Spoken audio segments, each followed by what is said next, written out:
Alors, bonjour à tous, bonjour chers compatriotes, bonjour à tous nos followers qui s'habituent maintenant à ces séances que nous avons. Nous traitons de l'actualité et nous essayons de regarder les choses à partir d'une perspective un peu intellectuelle, dépassionnée, pour pouvoir jouer un tant soit peu notre rôle d'éducation à la citoyenneté.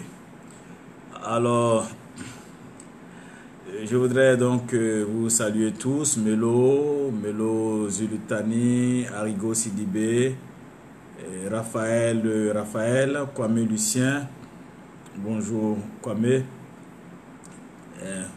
Lucien, Zadi. Bon, ça c'est le vrai mélange, ça. Kwame Lucien, Zadi. Alors, Karas, Diaras, voilà. Donc,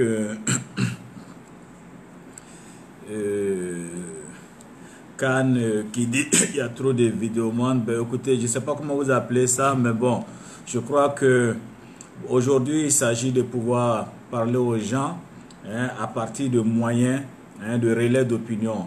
Et les nouveaux médias que sont les réseaux sociaux font partie des moyens démocratiques, des nouveaux moyens pour relayer l'opinion. Et je pense que ce soit en Europe, aux États-Unis et ailleurs, tous les hommes politiques utilisent donc Facebook, Periscope, et même la NASA utilise donc ces outils-là pour relayer, n'est-ce pas, les informations et autres. Bon, sauf en Côte d'Ivoire où les hommes politiques, parce que souvent, bon, ils ont, je ne sais pas comment, donc, quelle est leur approche des choses, mais bon, c'est les gens d'une certaine génération qui sont certainement, n'ont pas une facilité, une aisance avec ces choses-là, mais je me rends compte qu'ils s'y mettent. Le Premier ministre qui fait ses conférences avec Facebook Direct, la RTI qui fait aujourd'hui du Facebook Live et autres. Mais vous avez vu récemment Mélenchon donc exposer donc ses points de vue avec Facebook Direct quand il a été victime d'une perquisition la dernière fois. Et donc, ce sont des moyens pour relayer l'opinion. En Côte d'Ivoire, ben, nous sommes heureux que tout le monde puisse avoir accès à cette démocratisation des moyens de diffusion de l'information et des opinions. Mais malheureusement, bon, il y a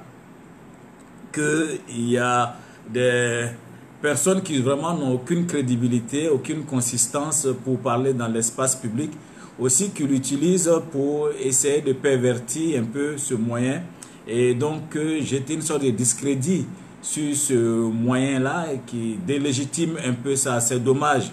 C'est dommage parce que, bon, généralement, et anciennement, c'était des gens qu'on retrouvait dans des cabarets, dans des bars, dans des grains. Mais bon, avec cette modernisation et cette démocratisation, ces personnes-là aussi, souvent viennent sur ces espaces-là pour diffuser des opinions, de l'intoxication, souvent du mensonge, et ils dépravent et dénaturent un peu cet outil-là, et c'est bien dommage. Mais bon, après, ce n'est pas l'outil qui est important, mais c'est le contenu, c'est ce qu'on dit avec l'outil qui est important. Et c'est ça qui fait les différents niveaux. Quand on va sur la page Facebook de Doumbia Major, bonjour Dambélé, ça n'a rien à voir avec la page Facebook de un cramordé, comme on le dit, mais voilà, c'est aussi ça qui fait la différence. Donc ici encore, ce sont des espaces d'enseignement. Vous avez aujourd'hui en Europe, même les universités commencent à tourner autour de ça, la diffusion des enseignements via les canaux comme ceux-ci. Les universités, on n'a plus besoin forcément d'aller à l'université. On reçoit les cours directement comme ça. Et donc, ce sont des nouveaux outils de communication. Et nous les utilisons aussi dans le domaine de la communication politique.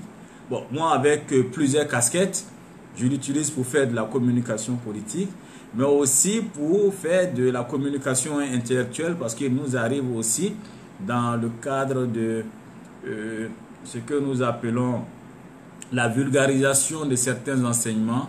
Il nous arrive donc de pouvoir de temps en temps donner quelques cours comme ça pour vulgariser certains enseignements en marketing, en communication politique, en analyse des discours, en ce qui est gestion de projets, psychanalyse et tout ça. Mais bon, voilà, ce sont des vulgarisations. Aujourd'hui, je voudrais avec vous d'ailleurs parler d'un sujet, mais vu sur l'angle intellectuel, c'est la question de l'ivoirité. Aujourd'hui, il y a un concept qui est en Côte d'Ivoire qu'on appelle le concept d'ivoirien d'abord. Nous allons analyser tout ça ensemble. Nous allons dépassionner tout ça pour que, bon, on puisse avoir une approche qui soit une approche plutôt, je dirais, intellectuelle. Et donc ça, c'était important pour nous. Et donc, bonjour encore à tous. Et donc, aujourd'hui, j'ai dit que la communication va porter sur l'ivoirité. Comment est-ce qu'on est passé de l'ivoirité au patriotisme, puis au concept d'ivoirien d'abord, que j'ai désigné comme étant un contenant ou un signifiant flottant, au service d'une stratégie de conquête de pouvoir. Alors, les élèves turbulents qui perturbent les cours, là, on va les éjecter. Il faut que ce soit clair dès le départ. Donc, vous aurez la possibilité de poser vos questions. On regardera à la fin donc, de mon exposé s'il y a une possibilité même que vous puissiez prendre la parole. Mais pendant que on fait l'exposé préliminaire, si on peut appeler cela ainsi, on a besoin quand même d'un peu de calme. Alors, on va commencer. Il faut suivre, c'est un ensemble. Parce que pour comprendre ces choses-là, c'est un cheminement intellectuel. Donc, il ne faut pas se limiter uniquement au départ. Au départ, on va donner quelques petites définitions ici et là. Et puis, bon, après, vous allez saisir la logique d'ensemble. Et c'est ce qui permet aussi de vous armer intellectuellement pour éviter demain d'être manipulé, pour éviter demain d'être pris dans le lot de ce que moi j'appelle la vague moutonnière que on draine et on traîne comme des moutons de panurge. Voilà. Donc, alors, déjà, d'entrée, ce que je voulais dire, c'est que, vous savez, dans la vie, on perçoit les choses. On perçoit les choses, on donne des noms aux choses.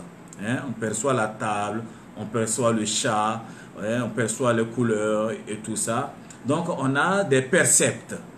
On va appeler ça des percepts. Et les percepts, on donne donc des noms. Les choses sont des signifiés. Ça signifie ça. Et les signifiés, les noms qu'on donne, ce sont des signifiants. Donc, on a des signifiés. Le signifié table, le signifiant, c'est le mot table. Donc, on va nommer des choses qu'on perçoit, les percepts et autres. Et puis, bon, on a des idées sur les choses. Et ces idées sur les choses, sur des faits, sur des événements. Et tout ça, ces idées-là, existent en nous sous forme de concepts. Donc, des concepts sur certaines choses. Donc, on va signifier des choses, désigner des choses par des percepts ou par des concepts. Donc, on nomme les choses. Alors, on nomme les choses des signifiants par des mots. Les idées, les représentations des choses donc, vont former ce que j'appelais tout à l'heure des concepts.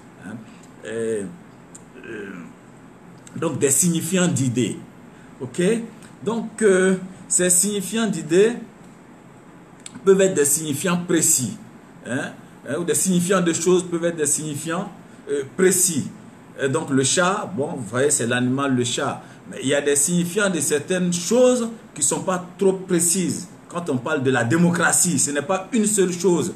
La démocratie, c'est le pouvoir du peuple. La démocratie, c'est l'élection. La démocratie, c'est la dictature du prolétariat, selon certains. Donc, ce sont Donc là, le mot démocratie est plutôt une sorte de concept de démocratie dans lequel on peut mettre plusieurs choses, on peut mettre des contenants. Hein. Donc, ce que désigne, ce qu'on désigne par démocratie peut être multiple. Ça peut être multiple. Et donc, on a un peu des choses comme ça, des concepts qu'on on crée, hein, ou qu'on met en place pour désigner des choses. Le concept d'ivoirité. Donc, quand on parle de concept d'ivoirité, hein, c'est-à-dire qu'on a défini, on a donné une certaine idée de ce qu'on entend par ivoirité. Mais le concept d'ivoirité va renfermer plusieurs choses. Ça peut être une façon de s'habiller, ça peut être une façon de manger, ça peut être une façon de se vêtir, ça peut être un comportement politique. Donc, dans le concept d'ivoirité, donc dans l'idée d'ivoirité, hein, dans ce signifiant pour désigner la question de l'ivoirité, on peut mettre plusieurs choses, donc des idées, des éléments multiples. C'est la même chose pour le concept de patriote ou le concept d'ivoirien d'abord. Donc, ce n'est pas un élément précis. Hein. Il y a des contenus. C'est pourquoi j'ai appelé cela un contenant, un signifiant flottant, parce qu'on peut mettre plusieurs choses dedans. Hein. Et les éléments qu'on met dedans peuvent être des éléments qui sont mobiles. Hein. On peut dire, bon, le concept d'ivoirien d'abord, c'est consommer ivoirien. Le concept d'ivoirien d'abord, c'est telle attitude. Voyez-vous? Et dans un débat, on peut dire le concept d'ivoirien d'abord, c'est chasser l'étranger, ne pas le soigner. Quand on se retrouve à l'hôpital, ben, c'est faire soigner l'ivoirien avant l'étranger.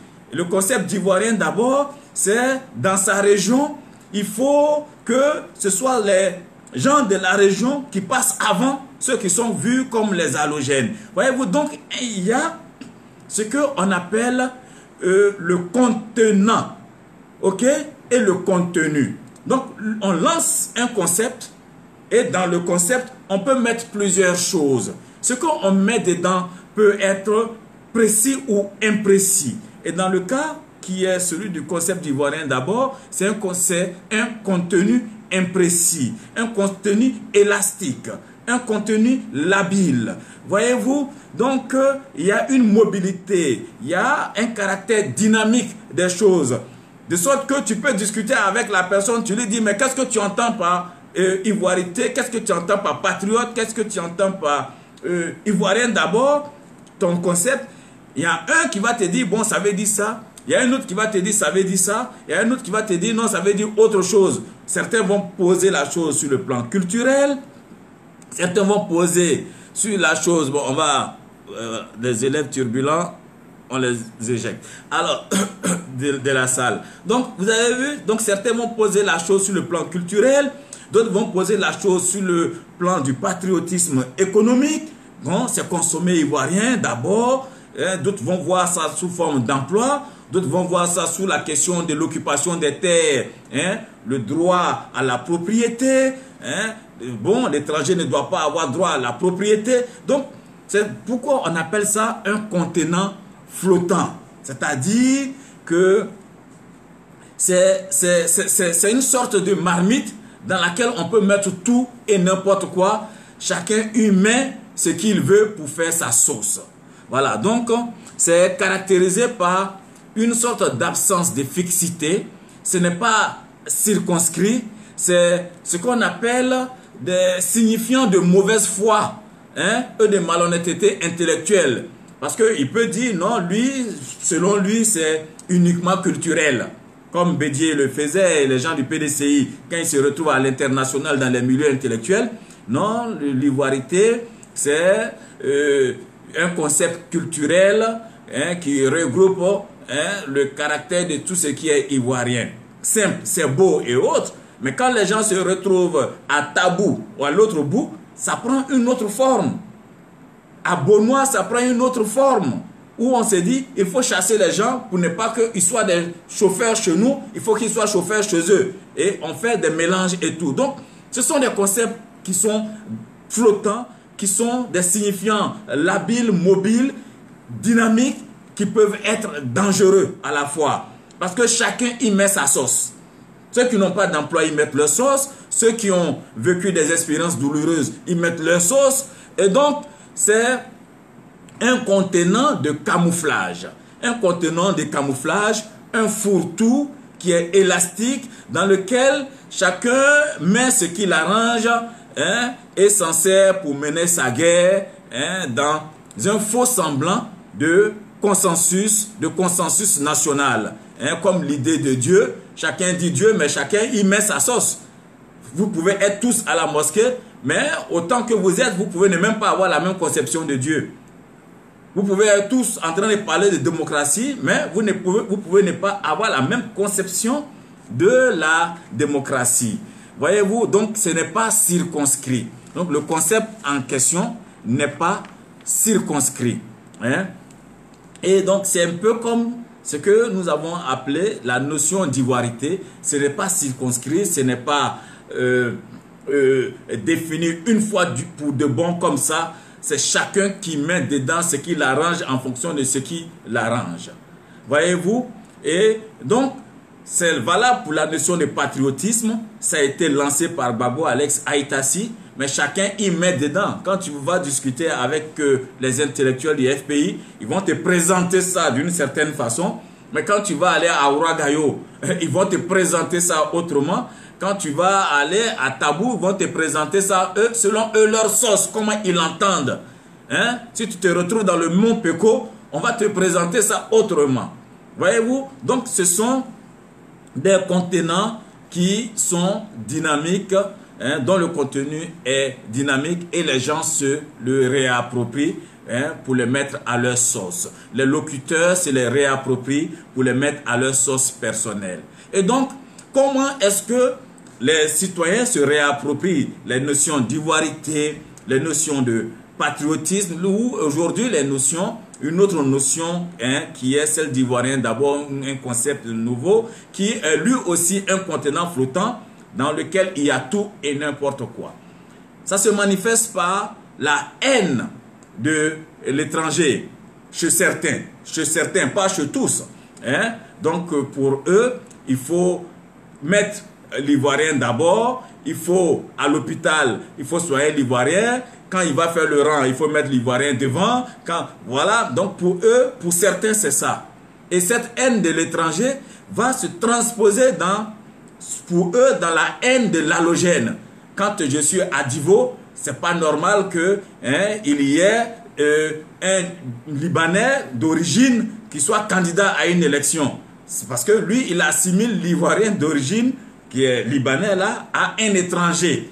Voyez-vous, donc, ce qui est présenté, hein, comme étant un creuset, un regroupement de ceci, de cela, pour prôner les valeurs de l'Ivoirien, les populations se réapproprient cela et le mettent à leur sauce personnelle, en fonction de leur intérêt, pour régler leur compte personnel. Et donc, ça se manifeste aussi dans du régionalisme.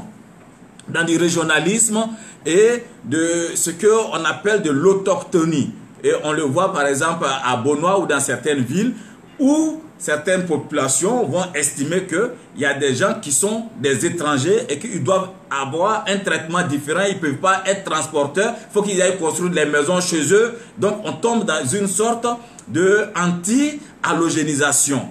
Voyez-vous? Donc ce sont des concepts comme ça qui vont insuffler un certain type de sentiment et chacun le met à sa sauce. Et il y a certains par contre qui vont voir en cela un concept dans lequel il faut mettre en avant la dimension culturelle. La dimension culturelle, c'est la musique, il faut consommer notre musique locale, il faut écouter du Gadi Seli. Je présente mes condoléances d'ailleurs à ce frère dont j'ai appris qu'il a perdu sa mère. C'est la musique, hein, consommer de la musique locale. Ce sont les aliments, consommer notre attiéké, mettre en avant nos repas au lieu de consommer des spaghettis et tout ça. Pour certains, c'est le tourisme. Pourquoi aller faire du tourisme en Occident et ailleurs alors qu'on a des régions touristiques chez nous? Consommons ivoirien d'abord. Voyez-vous? Donc, il y a certains qui vont mettre dans ce même concept une dimension culturelle, une dimension de patriotisme économique. Kayour Natumba, bonsoir. Alors, qui vont mettre dans ce concept une dimension de patriotisme économique, qui vont vouloir qu'on ait notre industrie locale, nos voitures, nos avions s'il le faut, nos bateaux, et ainsi de suite. Il faut mettre en valeur notre artisanat local et notre agriculture, industrialiser notre agriculture, consommer ce que nous produisons. Donc, il y a cette réappropriation possible par la dimension culturelle, la dimension du patriotisme économique. Il y a aussi cette possibilité de se réapproprier ce concept par la dimension du refus du droit de propriété. Parce que cela aussi revient, non, quand vous allez dans tel pays, les gens n'ont pas le droit d'avoir une maison, d'avoir des terres. Donc il faut aussi chez nous que les gens n'aient pas le droit d'avoir des terres. L'étranger n'a pas le droit d'avoir une propriété. L'allogène n'a pas le droit d'avoir une propriété. Donc il y a cette possibilité de réappropriation et ça ressort dans les éléments de corpus que on voit. Ça se manifeste même souvent par des sortes de jalousies. Pourquoi eux ils s'en sortent et pas moi alors que moi je suis dans mon village. Donc tout cela revient de forme de jalousie, la jalousie du juif, comme le présente le pasteur Ngoran. Le Djoura c'est la gangrène, il arrive d'abord, il prend l'économique, après il prend le politique, voyez-vous, donc on incite à la haine, c'est tout ça aussi. Et ce concept d'ivoirien d'abord, et on crée des mélanges entre l'étranger et l'allogène, le naturalisé, mais il y a toute une confusion. Il y a toute une confusion dans cela, mais l'important, c'est de créer un sentiment de haine, de jalousie, un sentiment de rejet. L'autre ne doit pas avoir une maison alors que moi, j'en ai pas. Voyez-vous? Il peut avoir aussi ce que j'ai appelé une utilisation politique. Une utilisation politique pour exclure des adversaires. Pour exclure des adversaires, comme ça a été le cas avec Bédié pour l'ivoirité. Donc, il a appelé à lancer un concept de préférence nationale. Et derrière ce concept de préférence nationale, il était camouflé une idée d'exclure un de ses adversaires, en la personne de Ouattara, que lui-même il a présenté dans son ouvrage Les chemins de ma vie, comme étant un Burkinabé. Donc, il affirme cela, en appelant de l'autre côté à une préférence nationale, donc faisant ce jeu symbolique intelligent là, qui est de présenter son adversaire comme étranger pour amener dans une cohésion nationale au rejet de celui ou de l'adversaire qui est présenté comme étranger. Et c'est récupérer donc cette même stratégie par Gbagbo, qui jouant ensuite l'extranéité de Ouattara, qui avait été chauffé à blanc par Bédié, et n'est-ce pas, va se présenter comme le vrai fils du pays, l'autre étant le candidat de l'étranger. Voyez-vous? Donc, c'est un peu cela, cette utilisation politique, cette réappropriation politique, n'est-ce pas, de ce concept d'étranger. Voyez-vous? Le concept d'ivoirien d'abord, ce concept de, comment on appelle ça, patriotisme ou ce concept d'ivoirité. Voyez-vous? Et on a également des gens, récemment on a vu des, bon, et ça c'était un peu paradoxal parce que ce sont des gens qui hier ont dit qu'ils se sont battus contre l'ivoirité et les discours patriotiques, les discours de ségrégation entre Ivoiriens que avaient manipulé certains hommes politiques. Mais dans leur retournement politique, on a vu ces personnes-là, en tout cas ceux qui se réclament d'eux, utiliser les mêmes discours. C'était les partisans de Guillaume, Guillaume Soro, qui utilisaient les discours de haine patriotique qui étaient utilisés par ceux qu'eux disaient eux-mêmes avoir combattu. Donc, voyez-vous, il y a une réappropriation de ce discours, qui est un discours identitaire à des fins politiques. Hein, voyez-vous, et là, on a vu par exemple un cas d'incohérence, de déchéance morale, même si je peux appeler cela ainsi, parce qu'on ne peut pas dire avoir combattu un certain discours et on devient les chantres de ce discours qu'on a combattu, mais il faut inscrire cela dans la réappropriation de ce type de discours, de ce type de concept à des fins politiques. Il y a de l'autre côté certains qui, n'est-ce pas, vont en faire une réappropriation au niveau de l'emploi. Hein? L'emploi, parce qu'il y a effectivement des problèmes d'emploi et certains qui estiment que, ou qui pensent que si on arrivait à chasser une catégorie de citoyens ou de non-nationaux, eux, ils peuvent avoir des emplois. Donc, eux, ils vont se réapproprier ça à leur sauce personnelle, qui est que ça peut servir pour résoudre leurs problèmes, hein, n'est-ce pas, de manque d'emploi qui se pose dans un cadre où aujourd'hui on parle de chômage dans certains milieux qui atteint presque 80% dans les milieux jeunes, par exemple. Hein. Donc, au niveau des emplois privés, au niveau du monde libéral, si on chasse celui qui vend le bois, peut-être que lui pourra monter son affaire de bois à côté. Donc, voyez-vous, il y a une réappropriation de ces concepts-là, hein, par les populations qui vont mettre chacun à ça, à leur sauce personnelle. Il y a des discours, par exemple, que nous voyons avec des gens comme les Odette Lorugnon, hein, qui vont le mettre dans la sauce du régionalisme et du tribalisme. Quand ils appellent, par exemple, pour la construction d'un pont à Yopougon, hein, et qui disent aux populations, les ébriers, hein, opposez-vous. Voilà, ce sont les ennemis de la Côte d'Ivoire. Hein, voilà le discours patriotique, le discours ivoirien d'abord qui revient en présentant le président et son gouvernement qui est là comme étant un gouvernement ennemi de la nation. Donc il y a une réappropriation politique. Hein, on l'a vu récemment aussi avec les élections au plateau. Hein, Fabrice Sawignon contre un autre candidat. Ils ont fait mousser, hein, cela aussi. Hein, j'ai vu des jeunes filles qui sont à Paris, en Europe, ou certains qui elles-mêmes sont mariées, qui ont des enfants métis, hein, qui sont mariés à des blancs, ou qui sont en France, qui vivent, hein, dans des HLM et autres, qui reprenaient ces discours de haine-là, ces discours identitaires, ces discours, voyez-vous. Mais l'objectif, c'est un objectif purement politique, parce que ce serait contradictoire pour des gens qui sont, eux, dans cette situation-là, qui eux-mêmes n'ont pas marié des Ivoiriens, hein, sont allés donc marier des Blancs, peut-être dans un complexe d'infériorité, hein, parce que beaucoup aussi sont dans ce genre de schéma-là, hein, parce que pour eux, avoir un enfant blanc, c'est d'une race supérieure. Mais bon, voyez-vous, et donc dans ce type de complexe-là, qui eux-mêmes tiennent des discours de haine à l'intérieur de leur pays, vis-à-vis de certains de leurs propres compatriotes, voyez-vous, dans laquelle ils vont faire des tris ethniques, des tris de pureté, d'impureté. Et puis bon, ils vont lancer des discours comme ça, qui sont des discours de haine. Voyez-vous, et ça bascule aussi dans des histoires d'autochtonie.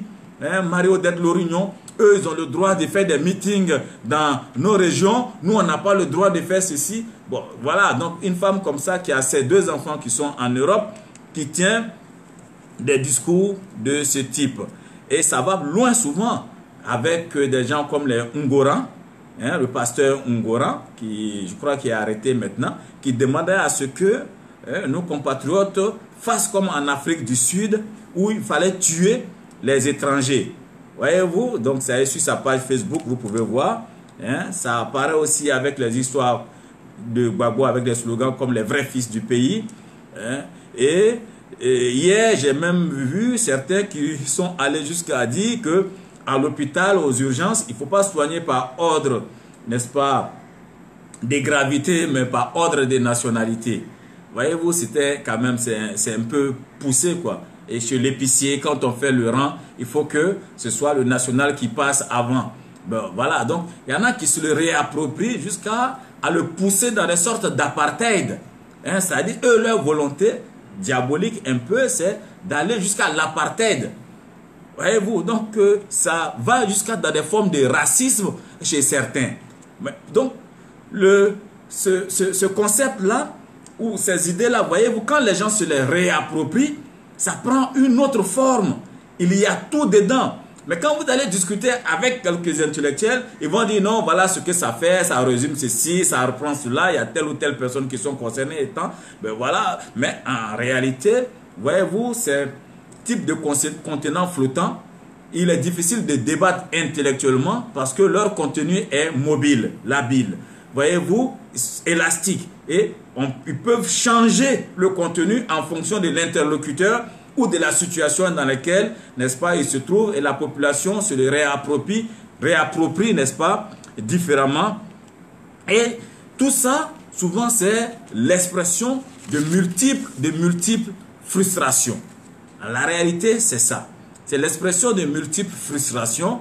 Il y a des gens, par exemple, qui ont voyagé, qui sont allés en immigration comme nous, voyez-vous, et qui ont subi des frustrations là-bas. Hein? Donc, nous en avons tous subi. Donc, quand ils reviennent au pays, ou même quand ils sont là-bas, ils se disent non, ils ont une volonté de revanche. Ils ont une volonté de revanche, et c'est une revanche qui veut se manifester par la codification de la haine. La codification de la haine, ça veut dire quoi? Ça veut dire que, puisque moi, j'ai subi ça à l'étranger, alors je vais faire mettre chez moi des lois qui fassent que d'autres puissent subir ça. Donc, il y a une frustration personnelle qu'on essaie de transposer à l'échelle de sa nation pour régler des comptes qu'on a vécus, des expériences individuelles souvent difficiles, hein, qu'on a vécues. Donc, il y a une revanche. Hein. Et nous qui sommes en Europe, qui vivons le racisme souvent au quotidien, on est souvent tenté, hein, de vouloir transposer chez nous les difficultés qu'on a dans nos milieux professionnels. Hein. Donc, on veut faire ce qu'on appelle du racisme à rebours. C'est-à-dire, tu as été victime d'un raciste, tu t'es dit, ben, écoutez, moi, si j'arrive, le premier blanc que je trouve là, moi, je le bute. Parce que voilà comment j'ai vécu, j'ai dormi dehors, j'ai fait ceci. Voilà, vous ne m'avez pas bien accueilli. Donc, moi, la première personne que je vois, moi, je le bute ou bien je vais lui créer les mêmes difficultés. C'est trop facile. Quand tu es chez moi, hein, tu as des bornes, tu as ceci, on te traite comme un roi. Et donc, moi, étant donné que je suis venu chez toi, j'ai eu des difficultés en France ou au Canada ou en Russie. Le premier Russe que je vois, moi, je le bute. Parce que j'ai eu affaire à un Russe raciste ou bien à un service, à quelqu'un d'un service qui a été raciste. Nous tous, ça c'est des expériences qu'on connaît. Ouais, et là, j'ai cité le cas d'un de nos jeunes frères qui a vécu une expérience, je ne sais pas trop, hein, qui travaillait à l'étranger. Quand on s'est retrouvé en exil, hein, donc, qui après est rentré au pays, mais qui est devenu très aigre. On ne sait pas trop pourquoi, on ne sait pas qu'est-ce qu'il a vécu, mais ce sont ses expériences. Voyez-vous, nous-mêmes, et souvent, je le dis souvent, moi, quand j'étais éducateur spécialisé sur EMDH, ben, j'ai été victime de racisme quand il fallait choisir un coordinateur. Et les gens ne se sont pas cachés. Ils m'ont dit clairement que voilà, pour telle raison ou telle raison. Pourtant, entre les éducs spécialisés qui étaient là, quand même, j'étais le plus diplômé. Mais bon, ce n'est pas parce que j'ai été victime du racisme, hein, de quelques membres du conseil d'administration que je vais transposer cette haine-là partout. Pourtant, j'ai été dans certains milieux en Europe, et n'est-ce pas, soutenu par des gens qui ne sont pas racistes.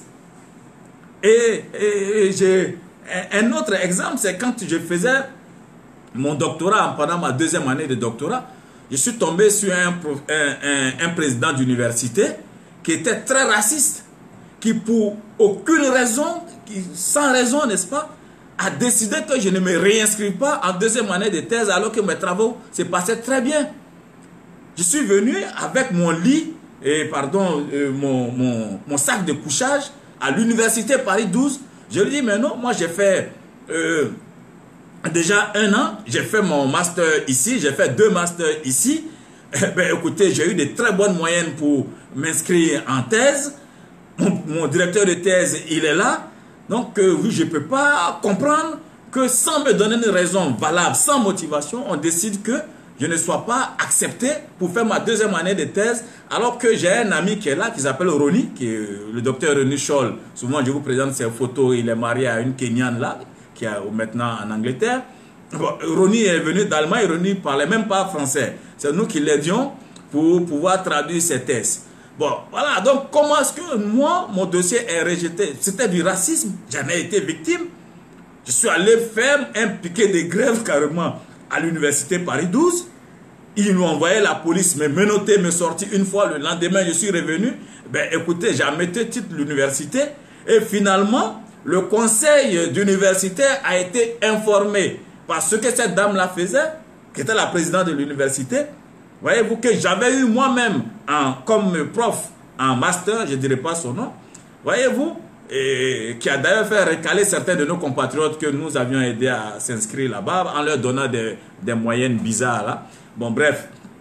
Donc, il y a d'autres Français, notamment mon directeur de thèse qui m'a apporté son soutien, m'a dit, mais non, ça ne se fait pas, on ne va pas lâcher ça. Ça ne va pas se faire ici, pendant que moi je suis encore vivant.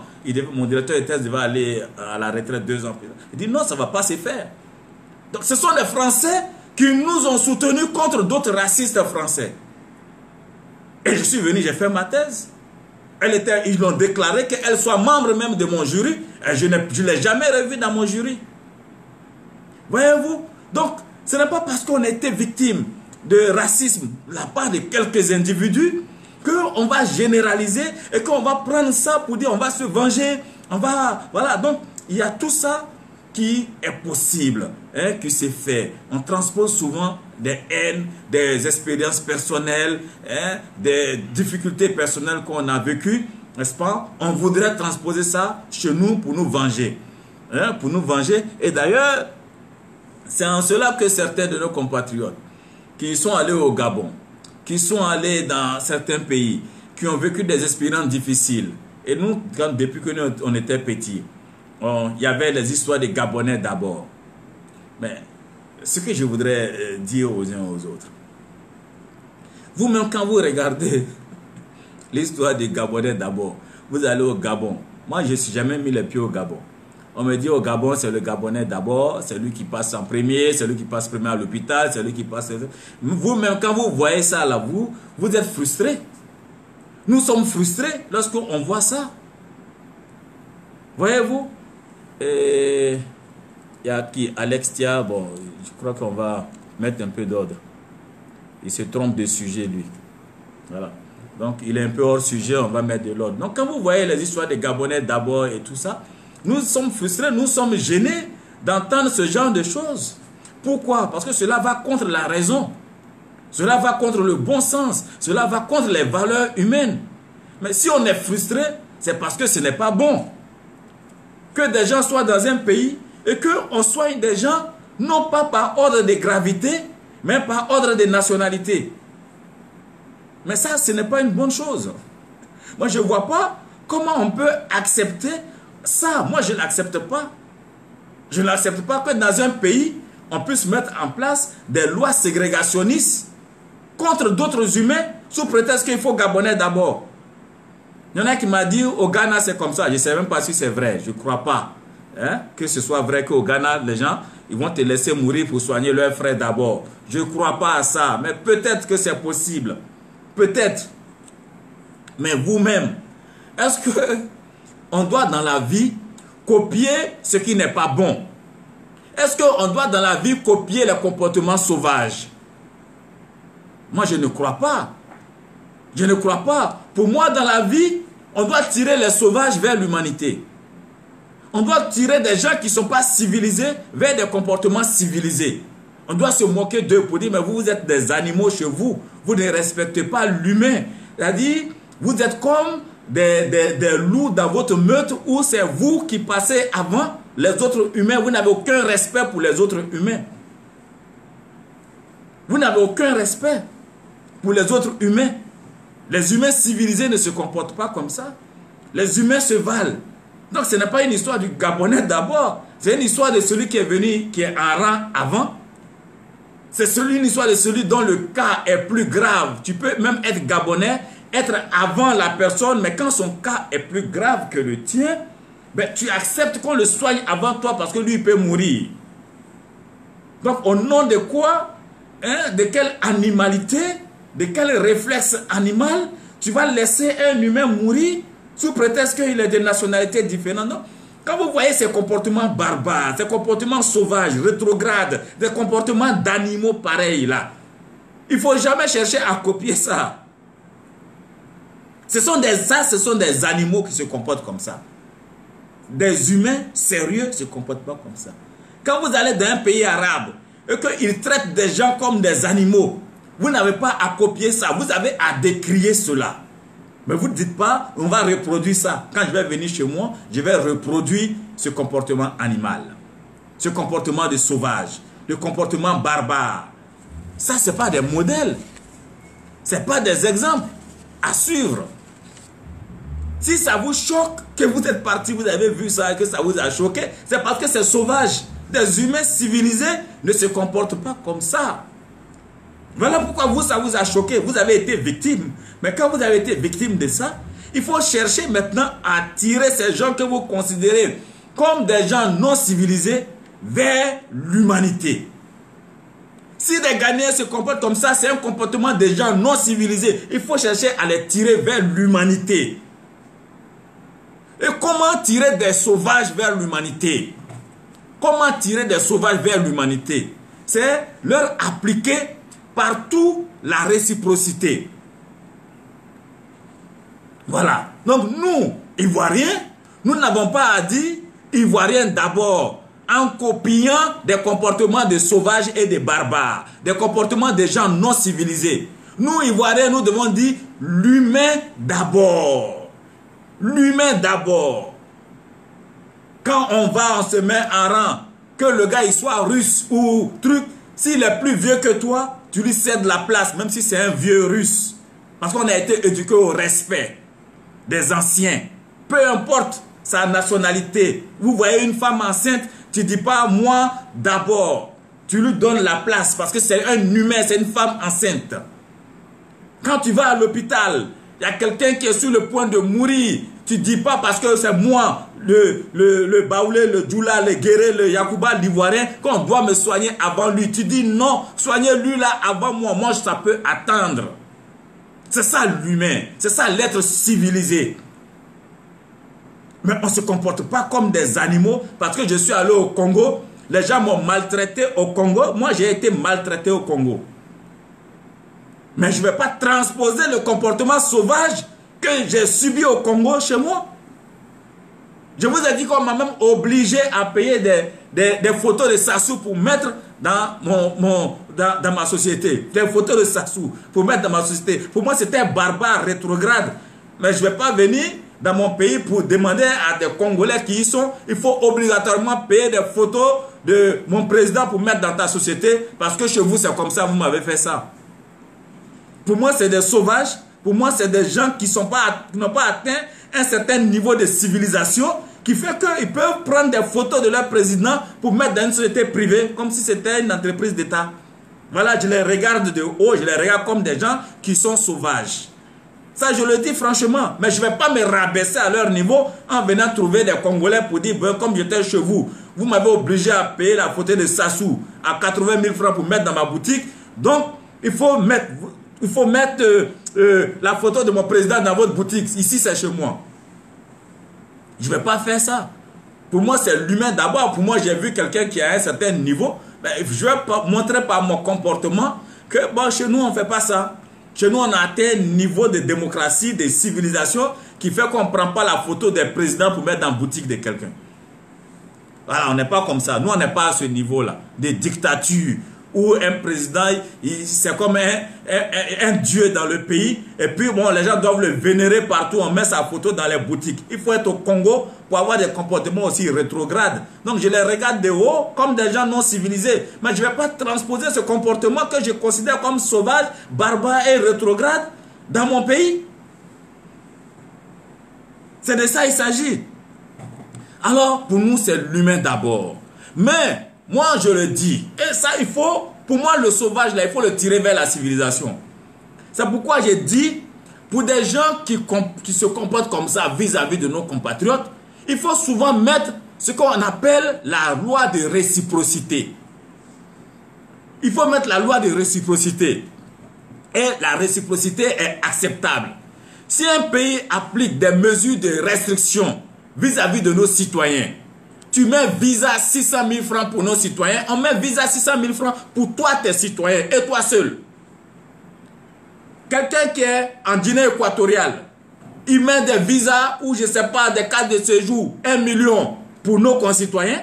Mais une fois qu'on l'a pris et que nos enfants, nos concitoyens qui sont là-bas nous disent, en tout cas ici, pour avoir un visa, tant qu'Ivoirien, c'est 1 million, alors on dit en ce qui concerne quand on prend la loi sur, par exemple, la carte de séjour, on dit, pour ce qui concerne les ressortissants de Guinée équatoriale, le visa coûte 1 million.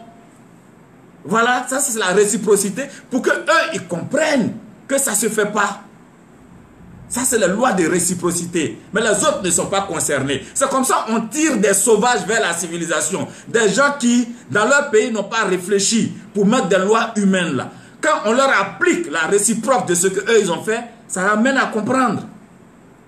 Tu expulses pour des raisons qui ne sont pas justifiées un de nos ressortissants, mais on cherche un de tes ressortissants dans la ville et on l'expulse aussi. On te le ramène. Ça, c'est la réciprocité. Mais on ne va pas aller chercher les Français, les Russes, les trucs pour dire non, on ne va pas généraliser une loi qui est un comportement que nous estimons ne pas être bien. Mais comme on ne peut pas changer eux leur loi, parce que ce n'est pas nous qui votons dans leur parlement, mais on leur applique la loi qu'eux ils ont pris contre nos ressortissants là. On leur applique ça spécifiquement à eux. Donc s'il y a une loi, si nous, nos ressortissants au Ghana, ils sont malades et qu'on dit qu'ils n'ont pas le droit de se soigner, mais on va prendre une loi, on va d'abord convoquer les Ghanéens ou leurs ambassadeurs pour dire nos enfants nous ont dit qu'il y a une loi ou une nouvelle loi chez vous qui fait qu'on ne soigne pas nos ressortissants quand ils sont malades pour telle ou telle raison. Et donc à partir d'aujourd'hui, nous allons changer nos lois pour faire en sorte qu'aucun Ghanéen ne puisse se soigner chez nous s'il tombe malade. Ou bien s'il va aux urgences, voilà ce qui va se passer. Pour que vous sachiez que vous aussi, vos ressortissants, leur vie peut être menacée. Mais c'est valable uniquement pour tel pays, pour vous. On vous informe. Soit vous changez, ou c'est comme ça vos ressortissants vont subir quand ils seront chez nous. Ça, c'est la réciprocité. C'est une façon de tirer le sauvage vers la civilisation en lui opposant des mesures de rétorsion. Ça, c'est la guerre. On lui applique des mesures de guerre, de rétorsion. Et on demande aux autres pays d'appliquer ces mêmes mesures de rétorsion pour qu'eux puissent changer. Mais ça ne veut pas dire que nous, on devient des sauvages. Mais c'est une façon de les tirer de force vers la civilisation. Ce n'est pas qu'on n'est pas conscient ou on veut être comme eux. On veut être sauvage comme eux. Non, on veut les tirer de force vers l'humanité. Je ne sais pas si vous comprenez. Donc, on prend des mesures de réciprocité pour qu'eux, ils viennent vers l'humanité, mais on ne cherche pas à aller vers eux en appliquant leur mauvais comportement à tout le monde. Voilà. C'est en cela que j'ai dit, tu expulses mon ressortissant, j'expulse ton ressortissant. Tu es français, tu expulses mon ressortissant sans raison. Je cherche si tu as des ressortissants sans papier, je retrouve dans l'ambassade ou à côté de l'ambassade, je fais vérifier les papiers. Et puis on expulse aussi 3 ou 4 Français. C'est comme ça. C'est la réciprocité. Il n'y a pas de visa des gens de mes nationaux verts. Il n'y a pas de visa aussi réciproquement. Ainsi de suite. Voilà comment les nations se font respecter souvent par la réciprocité. Ce n'est pas qu'on veuille faire. Quand nous, en Côte d'Ivoire, on a pris la mesure pour dire que les avocats étrangers et tout ça ne peut plus être dans notre barreau d'Abidjan, mais les Français nous ont appliqué la loi de réciprocité dont a été victime notre ami Zadi. Voilà. Zadi Jonas. Mais si nous, on veut que nos enfants puissent exercer au barreau, on va changer. C'est une façon de nous dire changer. Si vous ne changez pas, on vous applique la même chose. Mais eux, ils ne vont pas le faire pour les Tchadiens. Ils ne vont pas le faire pour tout le monde. Mais c'est une mesure de rétorsion uniquement contre la Côte d'Ivoire. Voilà comment ça se passe. Donc nous, c'est l'humanité notre humanité qui doit amener les Gabonais ou les Ghanéens à sortir de la sous-humanité et des comportements que nous puissions, qu'on peut leur reprocher. Voilà. On peut prendre des mesures de rétorsion, mais il ne faut pas qu'on soit des animaux pour venir dire, nous en Côte d'Ivoire, désormais, on est comme les Gabonais. Mais les Gabonais ne sont pas un exemple. Attendez, on ne va pas se rabaisser. Nous, Depuis nous, on est petits là. Nous, avant même Gabonais, c'était un jus en Côte d'Ivoire. Donc, ce n'est pas Gabonais qu'on va prendre comme un exemple. C'est de ça il s'agit. C'est pas, non. C'est pas des gens d'Afrique centrale dont toute la vie est résumée autour de la sape, la sapologie, leur apparence extérieure, que nous, on va considérer comme des exemples à suivre. Nous, on considère que ceux-là, nous, on doit les tirer. On a qu'à les vivre chez eux, on connaît ce que c'est. On va les tirer un peu vers la civilisation, mais on ne va pas les copier leur mauvais comportement. S'ils ont des comportements non civilisés, nous, on doit les tirer vers la civilisation. Parce qu'on est à un certain niveau. Mais nous, on ne doit pas se rabaisser à aller faire comme eux. Est-ce que vous comprenez? Donc, c'est de ça qu'il s'agit. Il ne faut pas chercher à ressembler à des sauvages.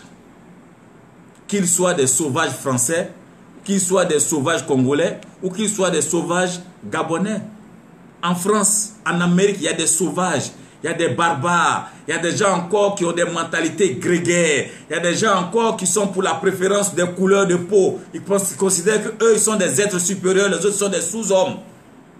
Mais les gens qui ont atteint un certain niveau de rationalité et de civilisation doivent combattre ces animaux-là qui sont dans le monde. Ceux qui n'ont pas encore atteint l'humanité, qui se comportent toujours de manière grégaire. Mais on ne va pas chercher à ressembler à ces animaux. Excusez-moi du terme. Hein? On ne va pas chercher à ressembler à ces gens encore qui sont en France, qui se comportent de manière animale, qui considèrent qu'il faut exclure certains sur la base de la couleur de sa peau ou de son origine.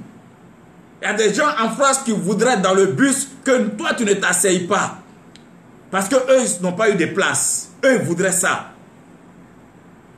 Mais tous les Français, y compris nous qui sommes là, on combat ces personnes-là. Donc, ce n'est pas parce que des gens comme ça disent le français d'abord que nous on va le copier ça. C'est de ça il s'agit.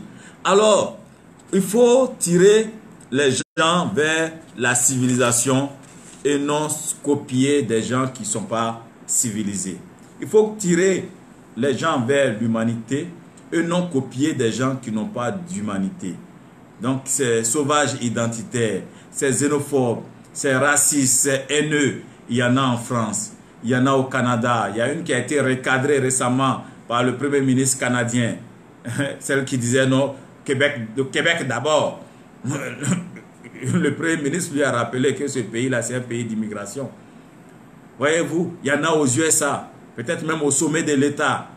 Parce que souvent, ces gens-là attisent ces haines-là comme stratégie de conquête de pouvoir.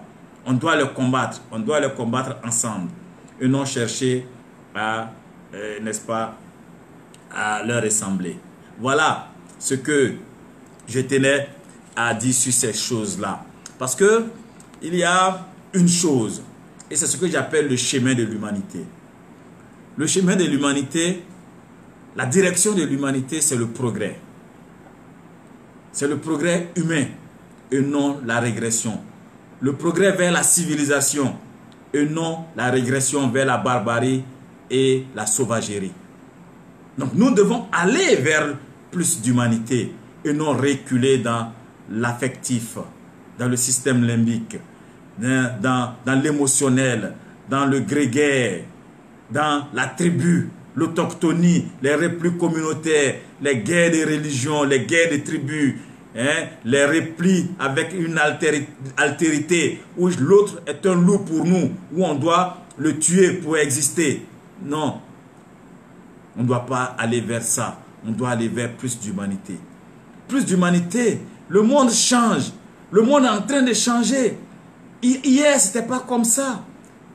En 1945, il y avait le principe de l'intangibilité des frontières, le principe de la souveraineté, le principe des droits des peuples à l'autodétermination. Vous avez étudié ça à l'école. Le principe de la non-ingérence.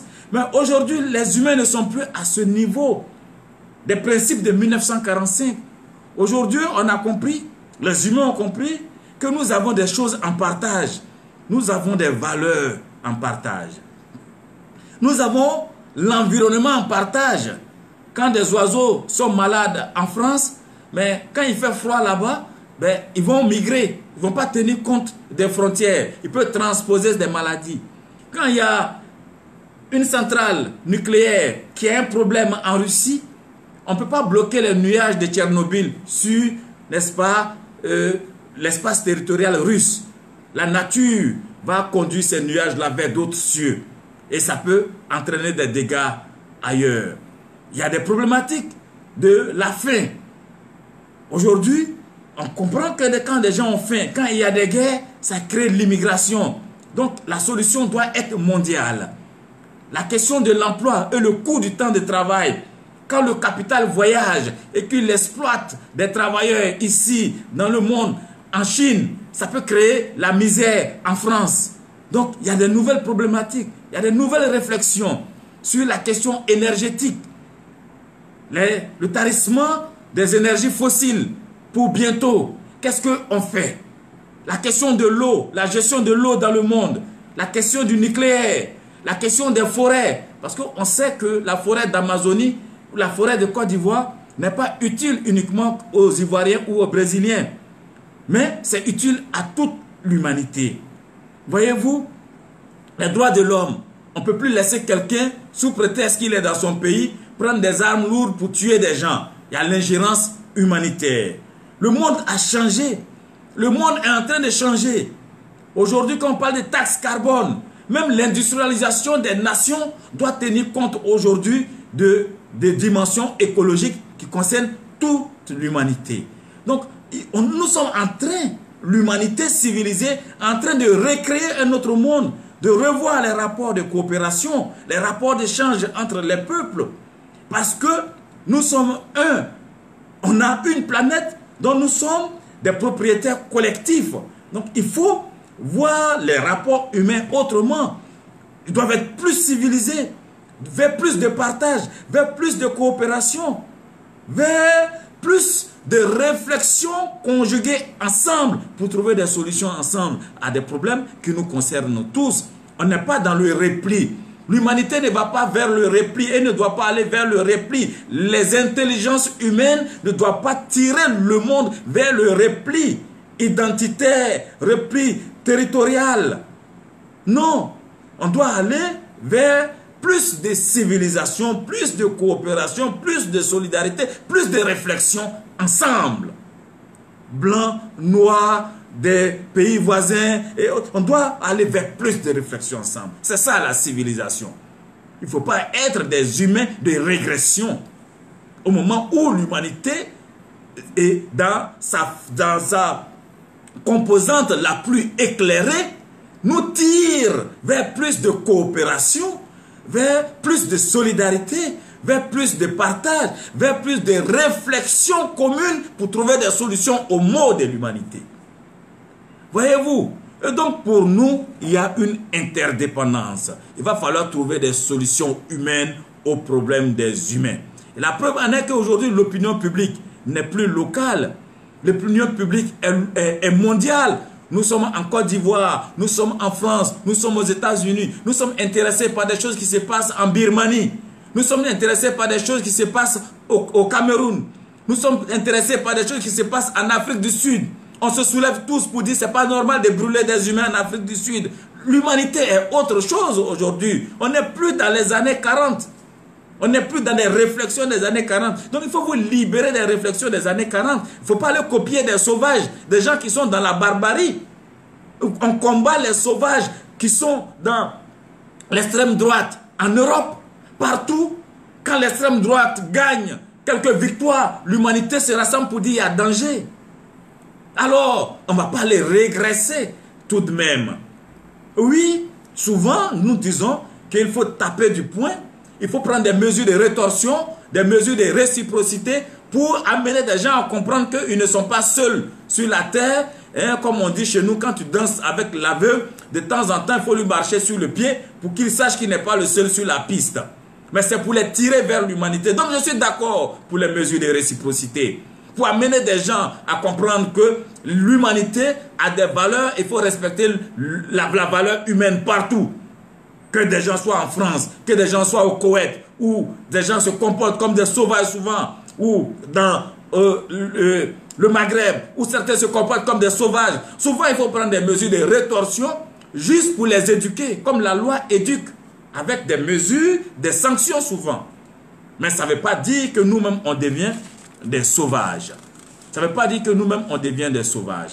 Voilà ce que je tenais à dire. Donc, il faut abandonner ces concepts, ces théories qui nous rabaissent dans la sous-humanité, qui fait de nous des gens qui copient des sauvages, des barbares, des gens qui sont dans la non-civilisation.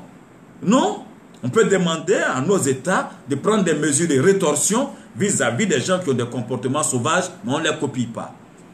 C'est vrai que, et ça c'est en conclusion, que ce sont des choses qui ne datent pas de maintenant. Nous, depuis qu'on est petit, il y a ces histoires de esclavage dans les pays arabes, il y a ces histoires de, où le regard vis-à-vis du noir était un regard méprisant. On a ces histoires de Gabon d'abord, Gabonais d'abord. Ça, c'est des choses que on a connues depuis qu'on était tout petit. Voyez-vous, mais ce n'est pas des choses qui avaient peut-être cette proportion. Les gens ne voyageaient pas beaucoup, on n'avait pas les réseaux sociaux. Donc, les réseaux sociaux permettent de mettre des mots sur des mots. Permettre de mettre des mots sur des mots que connaissent notre société. Sur un mal qui ne date pas d'aujourd'hui. C'est vrai. Voyez-vous? Et donc, il faut qu'on trouve des solutions à ces problèmes qui se posent. Ce sont des problèmes réels. On a des fils qui sortent, qui nous rapportent que voilà, il y a tel problème qu'ils subissent, mais il faut prendre cela à bras le corps, il faut trouver des solutions. On ne va pas toujours continuer à ne rien dire quand des gens sont maltraités au Koweït. Ils sont traités comme des animaux. On ne va pas toujours continuer à ne rien dire. C'est une vérité. On ne va pas toujours continuer à ne rien dire si c'est vrai qu'au Gabon, nos compatriotes sont maltraités. Il va falloir convoquer les ambassadeurs. Il va falloir au sommet de l'OUA, de l'Union africaine, poser ces problèmes-là pour amener ces gens-là à comprendre qu'ils ne peuvent pas continuer à se comporter comme des sauvages en plein 21e siècle. Il faut le dire clairement au président gabonais. Il faut le dire clairement au président ghanéen, si ça existe. Il faut le dire, il faut oser le dire. Oui, je suis totalement d'accord avec ça. Il faut leur dire, si vous ne le faites pas, on l'applique à vos ressortissants. Il y aura des mesures de réciprocité valables uniquement pour vos ressortissants. Et on demande aux autres pays de faire la même chose contre vous. Parce qu'on ne peut pas vivre sur un continent et puis des gens vont maltraiter des ressortissants de ce même continent alors qu'on est dans l'Union africaine. Soit vous sortez de l'Union africaine, on les exclut de l'Union africaine. Voilà, ce sont des mesures comme ça qu'il faut prendre. Mais on ne va pas nous dire, on se rabaisse pour devenir des gens comme ceux qu'on critique. On ne se rabaisse pas à ce niveau.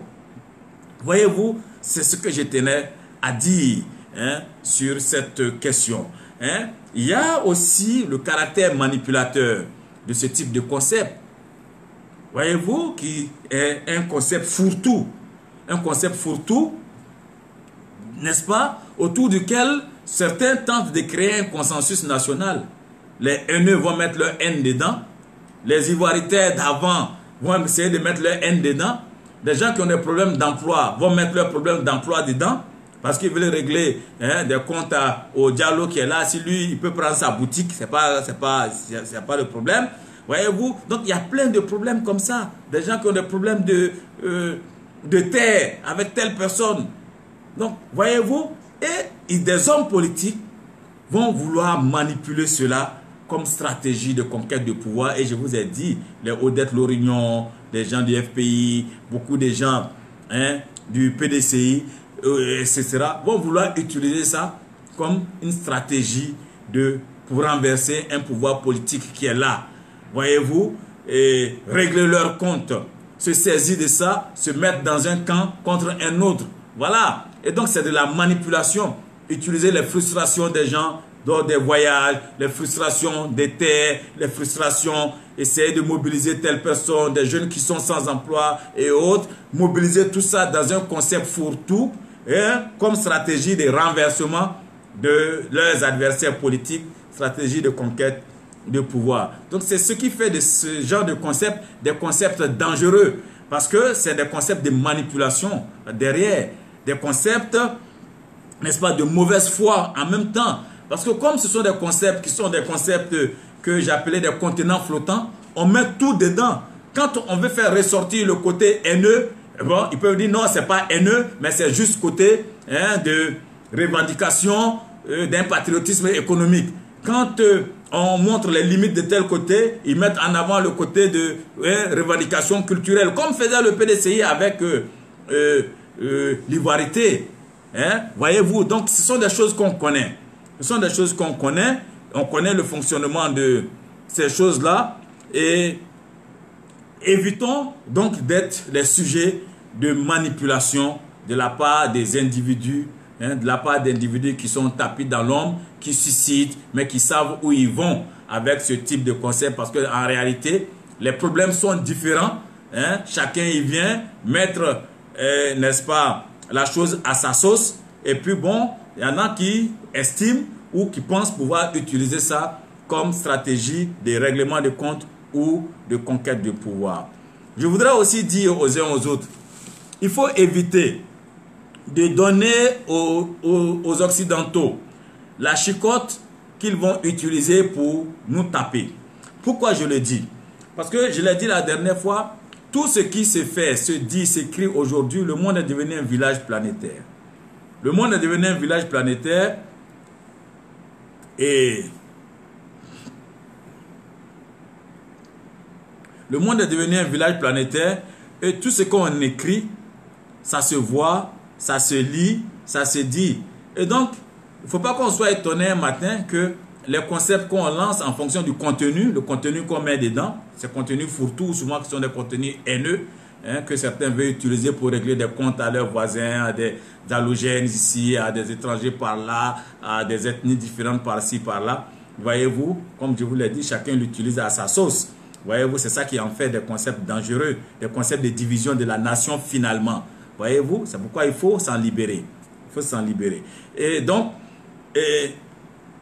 on peut, dans ces jeux-là, penser que c'est un jeu, on met des dessins, des logos, avec deux éléphants qui se donnent dos. Normalement, quand on veut unir les gens, on ne leur donne pas dos. On ne fait pas des logos comme ça.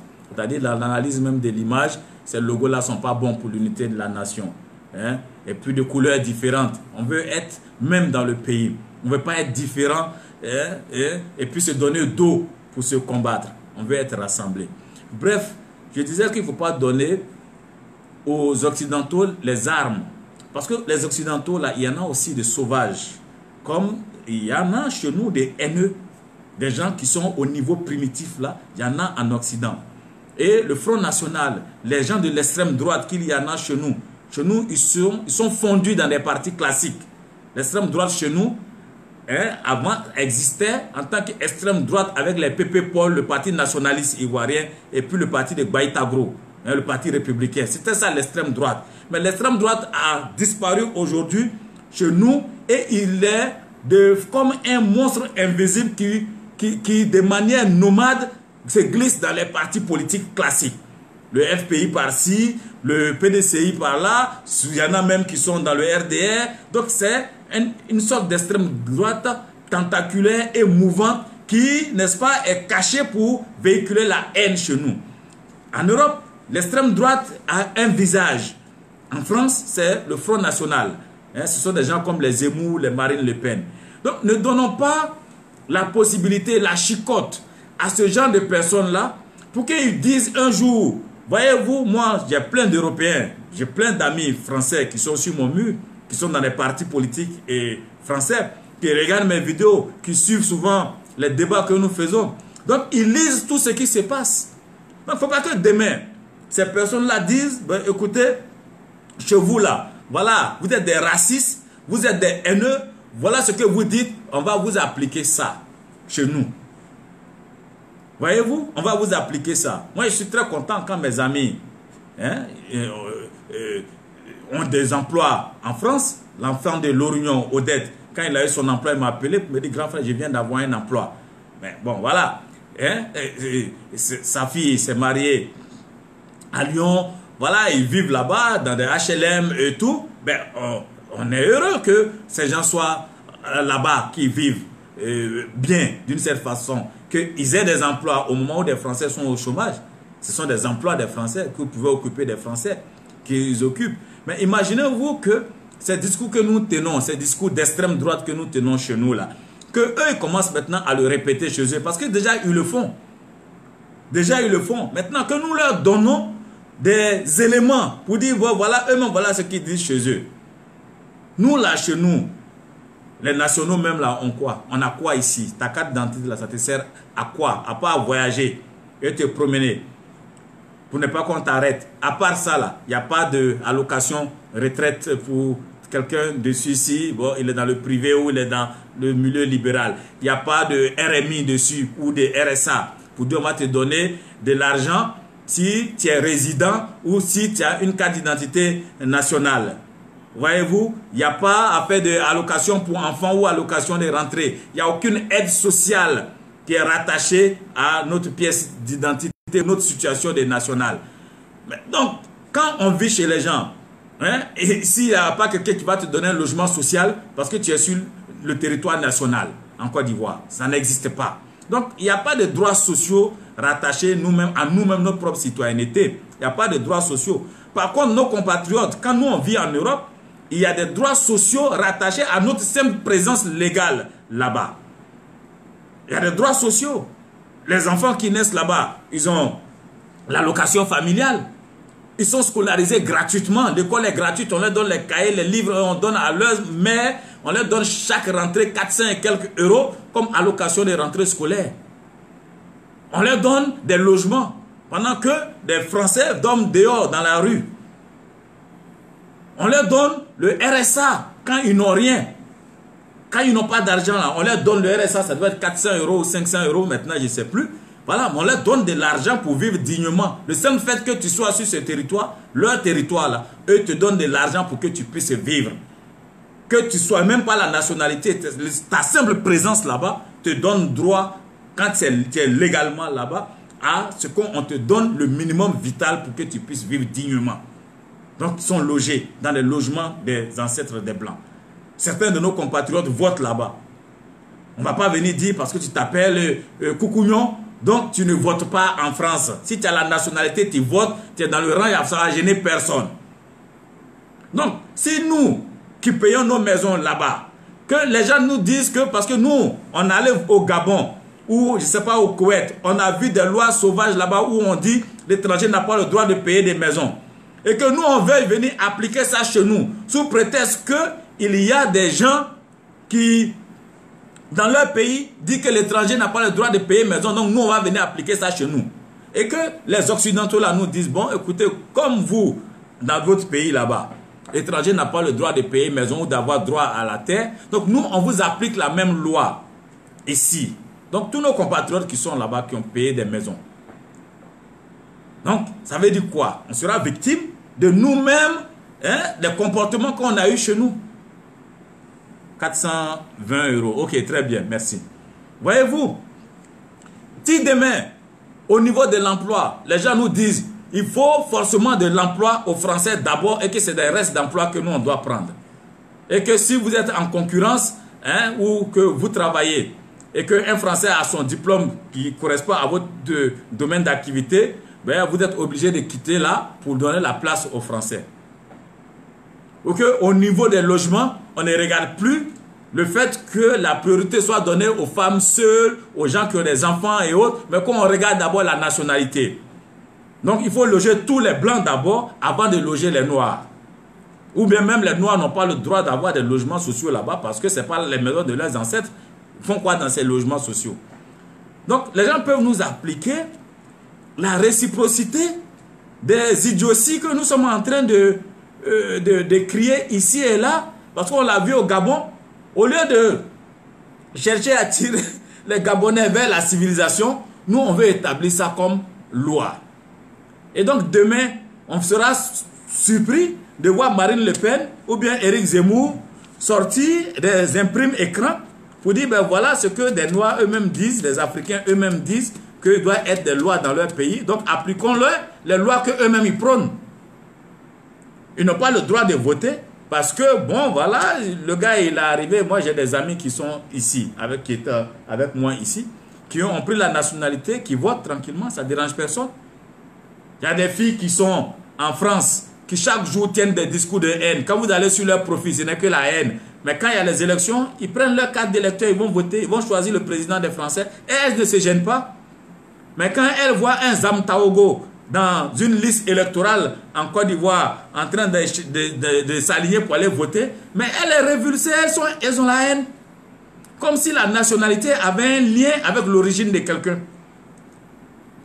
On voit un Libanais d'origine qui fait palabre avec un de nos compatriotes, au lieu de chercher à savoir qui a raison, mais on regarde sa peau. À quoi des... Non, non, non, lui c'est un Libanais. Hein? Il ne peut jamais avoir raison sur l'Ivoirien. Alors que c'est l'Ivoirien qui a été le premier peut-être à le taper. Mais on ne cherche pas à savoir d'abord qui a raison. Mais on se défend comme des animaux. Mon frère, prête-moi ta palabre. Même si tu n'as pas raison, je vais faire ta palabre d'abord. Et puis après, on va discuter. Un Libanais ne peut pas être Ivoirien. Mais ça se trouve, lui là, il est en Côte d'Ivoire. Il est né avant toi. Son grand-père, son arrière-grand-père est là avant toi. Ils ont des usines, ils ont des trucs. Ils emploient 5 000, 20 000 personnes. Et puis, voilà, vous êtes Ivoirien au même titre. Je ne dirais pas qu'il est Ivoirien plus que toi. Mais vous avez les mêmes droits. C'est pas parce que sa peau là est mate que ça lui donne moins de droits que toi et que dans un conflit, tu dois de manière grégaire prendre position pour celui qui est noir. Il faut prendre position pour la vérité. Mais c'est ton frère.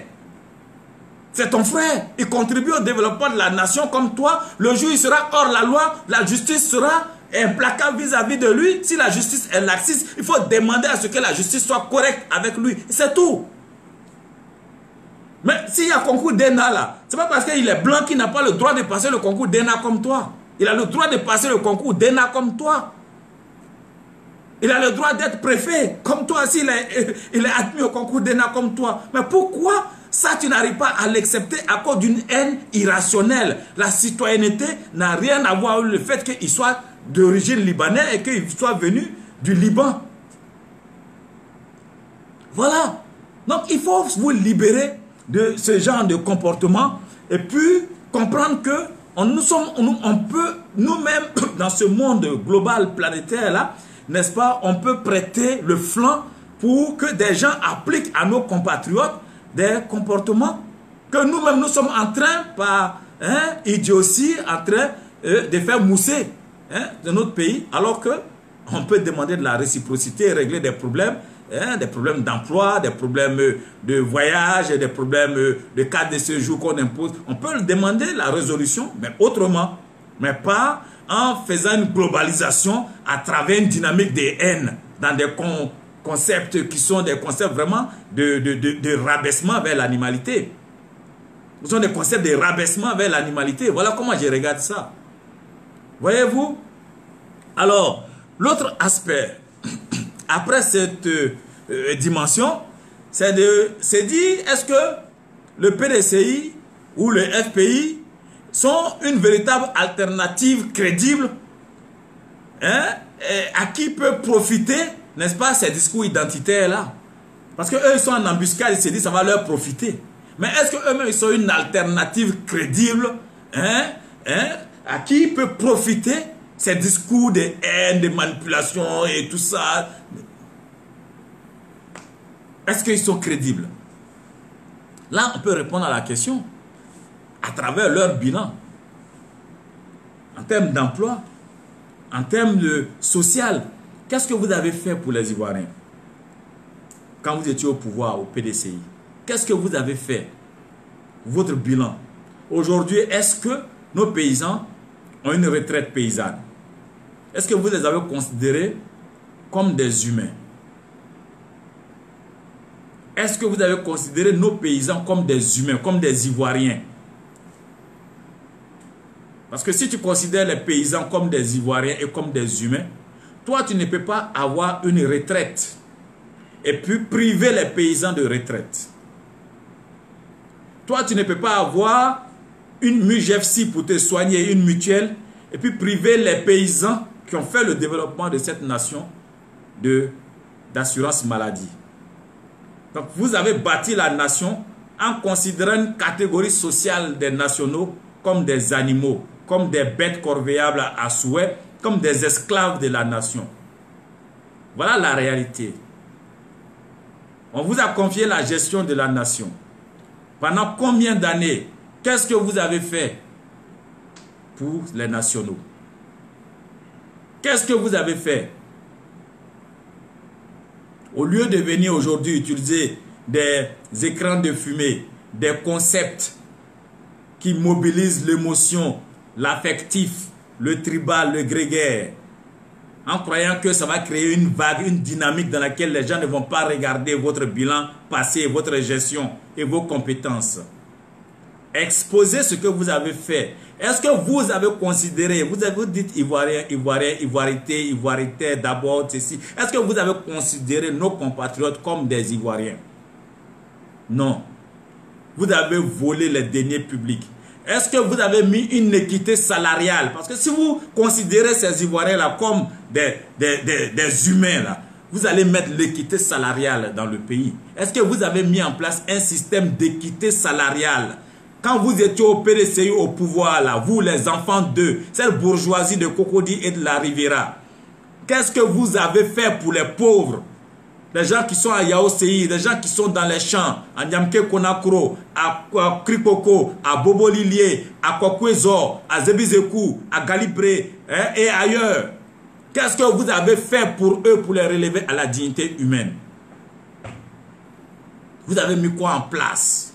Vous avez trouvé même à mettre en place des allocations familiales pour vos enfants avec l'argent du peuple. Pendant que les paysans, les commerçants, les transporteurs n'avaient droit à rien dans ce pays, vous les avez considérés comme des animaux. Pendant combien d'années? Et vous là, est-ce que vous aujourd'hui, vous pouvez dire Ivoiriens d'abord? Est-ce que vous avez considéré ces gens-là comme des Ivoiriens? Comme des humains même? Et non, c'est faux. Vous donc, vous ne pouvez pas aujourd'hui venir chercher à bénéficier d'une dynamique de haine que vous poussez pour créer un écran de fumée, embarquer des gens dans, n'est-ce pas, dans un mouvement social avec des discours de haine pour être une alternative. Vous êtes mal placé, vous êtes très mal placé. Vous, les Kami Ali, vous, ces gens d'un certain âge, les Bombés et consorts auxquels on a confié notre destin, qu'est-ce que vous en avez fait? C'est de ça qu'il s'agit. Au lieu de manipuler ces jeunes-là, qui ont des problèmes d'emploi, qui ont des difficultés à l'étranger, qui souffrent, qui vont en immigration et autres. Mais ces problèmes-là, c'est vous qui les avez créés. Qu'est-ce que vous avez mis en place? Combien d'usines vous avez créées dans le pays avec les ressources de la nation pour que nos enfants n'aient pas à sortir pour aller subir ce qu'ils subissent aujourd'hui à l'étranger, les humiliations qu'ils subissent à l'étranger? Vous avez créé combien d'usines? Quels sont les fondamentaux, les fondements même de la nation que vous avez mis en place? On a vu quoi? Oufoué-Mouin avait posé des bases. Mais vous avez fait quoi? Qu'est-ce que vous avez fait de l'argent de la caisse stable des paysans? Aujourd'hui, est-ce que les paysans ont le droit à la retraite? Non. Ils meurent dans les champs. Est-ce que vous considérez ces paysans-là comme des Ivoiriens? Non? Alors, moi je vous dis, vous là, avant de discuter avec nous, génération nouvelle, venez avec vos salaires là, on va l'ajuster d'abord. Pour en faire des salaires sociaux. Et que le SMIC qui était sous vous à 40 000 francs là, ok? Et que vos salaires ne dépassent pas 30 fois le SMIC. Que vos retraites, vous les Bédier, les Kami Ali, les Bombés et autres là, que vos primes que vous avez aujourd'hui là ne dépassent pas 40 fois le SMIC, c'est là on va savoir que vous respectez les Ivoiriens comme des humains. On va redéfinir une politique salariale pour aligner les salaires sur le niveau de vie et sur ce que gagne chacun dans le pays. Comme ça, on va savoir que vous là, vous nous aimez. Et que le surplus là, on prenne ça pour mettre en place un revenu de solidarité en Côte d'Ivoire pour les pauvres. Parce que si on prend ce surplus là sur tous vos salaires, ça peut nourrir des millions d'Ivoiriens. Mais vous là, vous n'êtes pas prêts à ce sacrifice aujourd'hui parce que ces Ivoiriens là, vous ne les considérez pas comme des Ivoiriens. Vous les considérez comme des animaux de la République. Vous les considérez comme des animaux de la République. Et vous voulez profiter de vagues, de mouvements, d'une dynamique d'idées, des concepts que l'on met en place pour revenir au pouvoir comme une alternative. Vous êtes quelle alternative crédible ici en Côte d'Ivoire? Une bourgeoisie locale de satrapes qui a pillé les ressources de la nation en considérant les fils de la nation comme des animaux. Vous là qui êtes les fils d'eux, vous avez connu quelle souffrance dans ce pays? Vous avez connu quoi? Vous êtes nés avec des cuillères dorées et d'argent dans la bouche, avec l'argent du pauvre peuple. C'est vous qui aimez la nation plus que qui? C'est vous qui aimez les Ivoiriens plus que qui? Ce que vous n'avez pas pu faire quand vous aviez 40 ans, c'est à 86 ans, nous on va vous confier notre destin pour faire, en croyant que vous allez manipuler des concepts. Pourquoi on vous redonne le pouvoir comme des moutons manipulés avec des concepts? Vous avez créé l'ivoirité pour embarquer, s'aimer la division, le chaos dans le pays. Ça ne suffit pas. Ça ne suffit pas. Vous avez créé le patriotisme, qui était une reprise de l'ivoirité, pour s'aimer le chaos dans le pays, la guerre, la division. Ça ne suffit pas. Vous allez encore reprendre d'autres concepts de division, de haine, d'altérité, pour s'aimer encore un autre chaos dans le pays.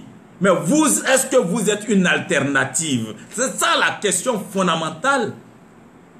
Est-ce que vous êtes une alternative? Est-ce que vous êtes des gens auxquels on peut confier notre destin? Parce que ce que vous savez faire, ce pour lesquels vous avez été éduqués, formatés, formés, vous avez montré de quoi vous êtes capable. Ou bien vous avez des nouvelles formations à 84 ans, 86 ans. Est-ce que vous avez une nouvelle formation ou des nouvelles idéologies ou des nouvelles valeurs, les Kikawe et consorts? C'est quoi? Vous êtes allé à des nouvelles écoles politiques ou bien c'est quoi? Qu'est-ce que vous voulez faire de nouveau? C'est quoi votre nouveau plan? Votre, je ne sais pas. C'est quoi votre nouveau projet pour la...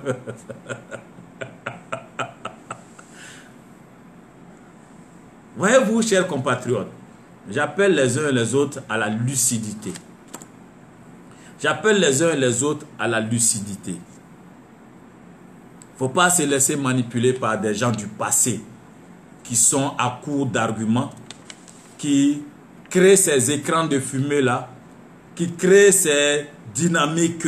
Ça, c'est, vous voyez, on crée un écran et puis bon, on met tout le monde dans la fumée, on les embarque. Le temps que vous allez rendre compte, eux, ils sont là encore, cette petite bourgeoisie de crocodile là, qui va reprendre encore, continuer leur petit malin là sur vous. Ces gens-là qui, on les a connus, les fils d'eux, on les a connus ici dans ce pays. Voilà, donc c'est de ça il s'agit. Ils ne sont pas crédibles. Ils ne sont pas une alternative crédible. Voilà, avec ce discours identitaire de manipulation, ils ne sont pas crédibles. Il faut naturellement avoir l'honnêteté de dire que le pays a des problèmes. Il faut faire face à ces problèmes. Il y a des problèmes d'emploi. Il faut faire face aux problèmes d'emploi. Il faut les poser. Et nous devons les poser. Oui, la jeunesse a des problèmes. Les nouveaux jeunes qui sortent des universités, les nouveaux diplômés, ils ont des problèmes. Ils ont peur pour leur avenir. Ils se disent, quand est-ce qu'eux, ils auront une retraite un jour dans leur vie? Leur âge est en train d'avancer. Ils n'ont jamais travaillé, ils n'ont jamais cotisé. Les gens n'ont pas de revenu minimum pour vivre. Oui, c'est un problème de la nation. On doit faire face honnêtement à ces problèmes. Il y a des problèmes d'immigration qui se posent. Oui, il faut les poser et puis trouver des solutions dans le cadre de la CEDEAO, dans le cadre de l'Union africaine, pour poser véritablement ces problèmes-là. Il y a des problèmes de terre qui se posent. Parce qu'il y a des difficultés, il y a des jeunes qui veulent retourner à la terre. La terre devient aujourd'hui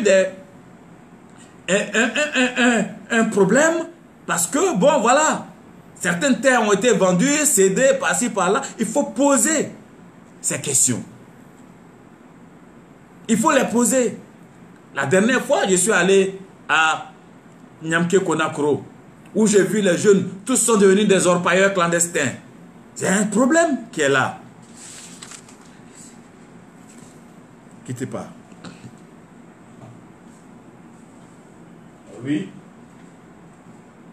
Oui, frère. Oui, bonsoir. Ouais. D'accord.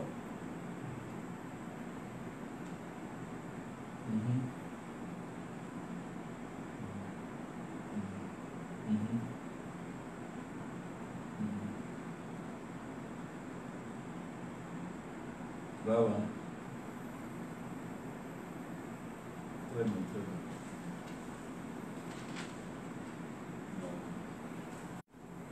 bien. Excusez-moi.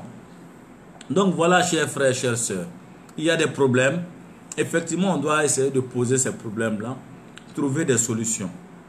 Trouver des solutions. Nous, les enfants de la nation, sortent, ils ont des difficultés à l'étranger. La réciprocité peut amener les uns et les autres à changer. Donc c'est normal que vous posiez ces problèmes-là. C'est normal que vous mettez le doigt sur des problèmes, des difficultés que vous avez. J'ai été moi confronté à une situation de certaines de nos sœurs qui sont au Koweït, qui m'ont appelé pour dire voilà comment ils sont traités là-bas. Ce n'est pas acceptable.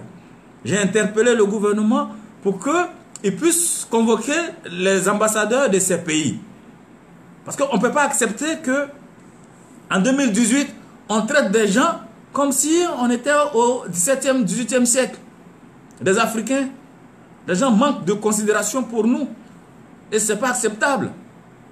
Ce n'est pas uniquement nos compatriotes, les Camerounaises que vous avez vues là-bas, qui dormaient dans ce centre-là, qui étaient traités comme des esclaves. Ça, ce n'est pas acceptable aujourd'hui. Donc, voyez-vous, chers frères, chères sœurs, c'est ensemble que nous devons chercher des solutions aux problèmes réels. Il ne faut pas cacher, il ne faut pas se mentir. Il y a des problèmes. Il faut se dire la vérité. Il faut trouver des solutions. Tout ne peut pas être résolu en une journée. Mais si on pose clairement et qu'on se parle honnêtement, on peut trouver des solutions ensemble. C'est pourquoi nous faisons des propositions. C'est pourquoi nous critiquons et nous continuerons de critiquer. C'est pourquoi nous exposerons les difficultés que notre peuple a. Mais tout ça, on doit trouver des solutions dans l'unité nationale. Dans l'unité nationale, ça c'est primordial. Parce que si la nation vient à être désintégrée, pour une raison ou une autre, par nos erreurs, par nos fautes, par nos idioties, mais voyez-vous, pour apprécier la vie, il faut être soi-même vivant. Pour apprécier la vie, il faut être soi-même vivant. Pour apprécier le développement et pour se développer, il faut que la nation elle-même existe. Mais si nous-mêmes on détruit la nation par des propos qui vont amener à la guerre, qui vont amener à la division, mais comment est-ce qu'on peut apprécier, on peut obtenir le bonheur dans une nation qui n'existe pas? Donc quoi que nous fassions, travaillons d'abord à la préservation de la nation, à l'unité de la nation. Parce que si ta nation est désintégrée, si ta nation est divisée, si ta nation est en guerre, il ne peut pas avoir d'emploi, à moins que ce soit des emplois de chefs de guerre. Il ne peut pas avoir de paix, à moins que ce soit des paix de zones de guerre ou des gens qui vivent comme si demain ils allaient mourir, qui prennent des petits plaisirs en se disant que, bon, voilà, du jour au lendemain, il peut partir. Non, chers frères, chères sœurs, travaillons à la paix dans notre pays, à l'unité dans notre pays. Et une fois que on a cette unité, on peut revendiquer les autres choses. L'emploi, les questions qui sont des questions sociales, des questions de justice, des questions de lutte contre, n'est-ce pas, les injustices et pour la répartition équitable des ressources. Tout ça n'est possible que dans un cadre où on existe. Et cette existence dépend de notre discours d'unité nationale. C'est ce que je tenais à dire d'entrer en exposé. Après, n'est-ce pas, avoir décortiqué ce concept-là que je vous ai présenté, n'est-ce pas, excusez-moi, comme un continent flottant et un signifiant flottant. J'espère vous avoir familiarisé avec un nouveau terme qui est un terme de l'analyse des discours, signifiant flottant. C'est plutôt un terme de Lévi-Strauss, n'est-ce pas, qui, n'est-ce pas, a repris des travaux d'un certain nombre de linguistes. Donc nous, dans notre domaine, on parle de signifiant ou de contenant flottant. Voilà comment il faut voir ces concepts-là. Donc, mon exposé pour aujourd'hui est terminé. J'espère que ceux qui m'ont suivi auront appris des choses et que ils pourront, n'est-ce pas, regarder ces choses-là, ces concepts-là désormais autrement, en voyant leur dangerosité, en voyant leur caractère mobile, fluctuant, labile, volatile, hein, et que, bon, à partir de là, on ne pourra plus les manipuler avec un certain nombre de concepts, avec ce type de concept. Voilà. Donc, si il y a quelques, je regarderai, s'il y a quelques questions, hein, on va les prendre. S'il y a des interventions, hein, je ne sais pas, vous pouvez demander à intervenir. Hein, et donc, on va répondre à ces questions-là et puis bon, on va mettre un terme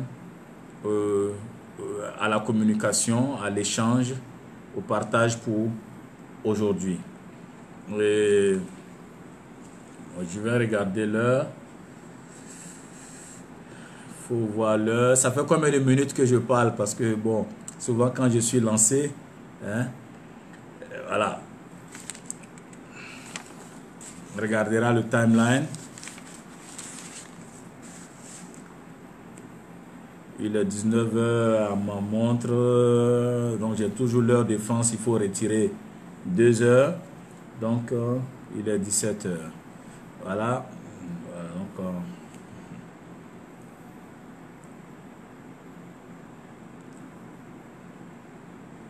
est-ce qu'il y a encore des questions? Je regarderai. Non? Bonsoir Suleiman Cheikh depuis les États-Unis. Vakaba Kabou Diaby, salut à vous. Madina Kanazoé, salut Madina Kanazoé.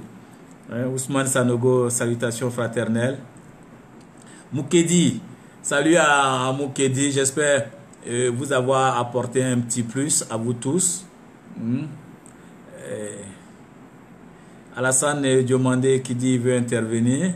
Bon, écoutez, Alassane Diomandé, je ne sais pas comment est-ce que tu peux intervenir. Il faut peut-être que je clique. Hein?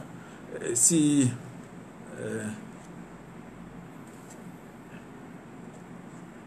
Alassane Diomandé, je ne sais pas comment te faire intervenir. Hein? Je ne suis pas trop. Je parle beaucoup sur Facebook peut-être, mais je ne suis pas trop Facebook. Il faut peut-être, je ne sais pas, faire une demande. Hein? D'intervention, comment ça marche, il faut essayer de voir. Hein, si tu peux lancer. Voilà. Donc ça fait 1 h 37 qu'on parle. Froufrou Piment, salut Froufrou Piment. Hein? Froufrou Piment, il a tellement une belle diction qu'un jour, mon frère, il lit ses écrits, il dit, mais non, je pense que, et c'est mon grand frère qui se trompe, je pense que c'est toi qui as écrit là. Hein, Froufrou Piment. Hein? Tu as réussi à tromper mon frère qui retrouvait mes mots dans tes écrits. Alors, salut Fofana, Kelele Noah Traoré, salut à vous. Bon, voilà, je vois qu'il n'y a pas de questions. Hein, il n'y a pas de questions. Et donc, ça veut dire que s'il n'y a pas de questions, ça veut dire que vous avez compris ce que j'ai dit. Bamori Dambélé, merci à toi, Bamori. Hein, partagez donc la vidéo. Partagez pour diffuser massivement afin que les autres aussi puissent se comprendre, hein, comprendre, et puis bon, plus les gens comprennent, hein, moins ils sont manipulables. C'est un peu ça aussi le mécanisme de ces choses-là. Quand les gens comprennent comment ça fonctionne, moins ils sont manipulables. Voyez-vous, c'est pourquoi souvent je me fais souvent le devoir, hein, de pouvoir expliquer ces choses-là, parce que c'est un peu ça. Quand quelqu'un ne comprend pas, tu peux le manipuler. Mais quand lui-même, il voit comment ça marche, comment est-ce que le jeu se fait, les mécanismes par lesquels ça se fait, les différentes hein, les rouages que tu utilises et tout, ben, désormais, quand tu parles, il te regarde, c'est téléguidé, il te voit de haut un peu. Voyez-vous, donc c'est un peu ça. Oui, oui, nous appelons la paix. Nous appelons la paix, Barouba. Nous appelons la paix. Vous voyez que il y a des gens dont je ne parle même plus. Hein? Je les invite tous à la paix, à la réconciliation. Mais surtout, éviter les manipulations.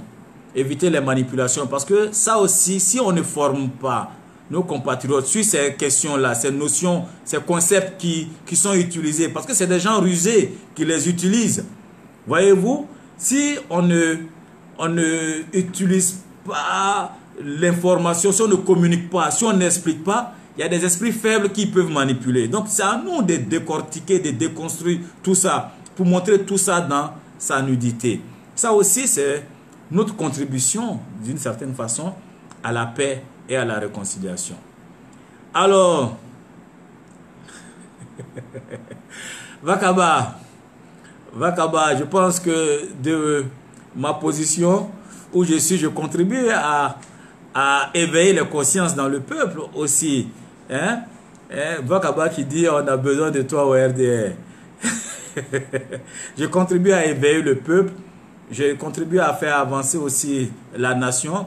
Les partis politiques aussi, leur rôle c'est ça. C'est aussi de participer à la démocratie, de faire avancer la nation, de faire avancer les idées dans la nation. Ça aussi c'est important. On n'est pas obligé d'aller tous dans un parti pour retourner au parti unique. Voyez-vous? Mais partout où nous sommes, nous devons contribuer. Nous devons contribuer et savoir que le rôle des partis politiques, ce n'est pas uniquement la gestion du pouvoir, hein, mais les partis contribuent à la démocratie, hein, à l'exercice démocratique, à l'éveil des consciences, à l'élévation du niveau des consciences politiques, hein, par les débats, n'est-ce pas, qu'ils lancent ou qu'ils entretiennent et tout ça. Donc, pour l'instant, en tout cas, nous sommes bien au CPR. Je vous souhaite donc une excellente soirée, chers frères, chères sœurs, chers compatriotes. J'espère avoir été utile aux uns aux autres. Si vous avez aimé ce moment de partage, partagez-le pour que d'autres puissent aussi voir et qu'on puisse ensemble éveiller, hein, le plus de nos compatriotes, informer le plus de nos compatriotes pour qu'ils échappent à la manipulation. Je vous souhaite une excellente soirée chez vous. S'il n'y a pas de questions, c'est que le cours était bien. Alors, bonne soirée chez vous et à très bientôt. Salut. Au revoir.